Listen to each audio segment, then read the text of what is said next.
भोजपुरी के trending star Khesari Lal Yadav के जब से एग्रीमेंट खत्म हुआ, जब से भोजपुरी में नया होली के सॉन्ग ला रहे हैं और कहते हैं कि कैशियप के कहर और खेसारी लाल के लहर जब आता है तो बहन बढ़ियन के पानी कम है।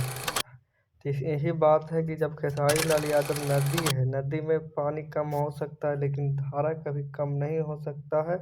एग्रीमेंट खत्म होने के बाद ट्रेंडिंग स्टार भिंजा है लहंगा लसाओ गाना लेकर आए हैं नए काजल काजल राज के साथ और गायिका सेल्फी राज के साथ।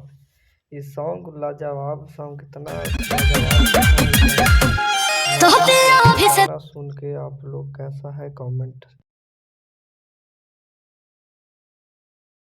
सबसे पहले ब्रेकिंग न्यूज खेसारी लाल यादव को